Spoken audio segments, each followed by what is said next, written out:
tu es quelqu'un qui parle en langue régulièrement, le parler en langue va affermir ta foi. Le parler en langue va affermir ton espérance. Quand tu parles en langue, tu vois, je te dis que quand tu parles en langue, ça réduit la conscience de soi. C'est-à-dire qu'en fait, le parler en langue a la capacité d'éclairer sur les choses à venir, sur l'espérance, sur le monde spirituel. Plus tu es quelqu'un qui parle en langue dans les épreuves, c'est comme si tu vis des choses, mais ça ne t'influence pas. Parce qu'en fait, ton esprit est là-haut. Tu es dans l'espérance.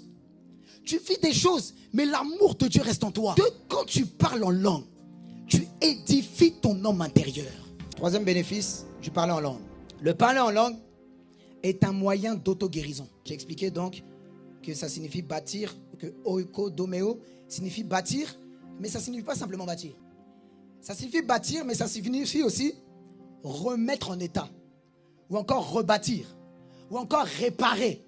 Donc quelqu'un qui parle en langue a la capacité de se réparer lui-même. J'ai lu un livre il y a quelques années de Caroline Leaf, Active ton cerveau. Tu pourras le lire, il est bénissant. C'est un docteur, donc c'est une neurologue, mais elle est chrétienne. Et elle fait des études aussi sur le cerveau, comme celui que j'ai cité tout à l'heure, Andrew Newberg. Elle fait des études sur le cerveau. Elle est croyante, née de nouveau. Caroline Leaf. Et elle indique que le parler en langue améliore la santé mentale et la stabilité émotionnelle. Elle est en train de démontrer la même étude que Andrew Newberg.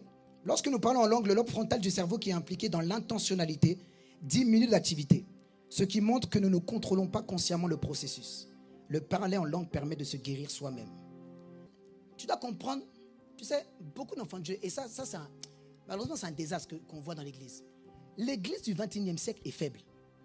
Non, on va se parler sérieusement. L'église, on est vite affaibli. Les jeunes aujourd'hui, il se passe un truc dans ta vie, pouf, je suis en dépression, je suis en burn-out. Mon frère, ma soeur, non, je te parle cœur à cœur. Il y a une dimension de vie où tu peux triompher de la dépression, où tu peux triompher de la tristesse, où tu peux triompher des peurs. Les études t'ont montré que quelqu'un qui parle en langue, ça agit sur ses émotions. Donc quand tu parles en langue, tu donnes la possibilité au Saint-Esprit de te reconstruire de l'intérieur. Oui, de te rebâtir. Donc quand tu vas mal dans ta vie, tu peux pleurer, c'est pas grave, mais pleure en priant.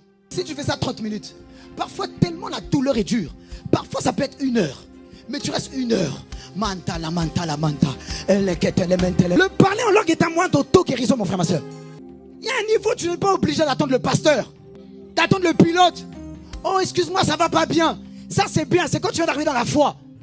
Tu as un agneau, on prend soin de toi. À un moment, tu dois grandir.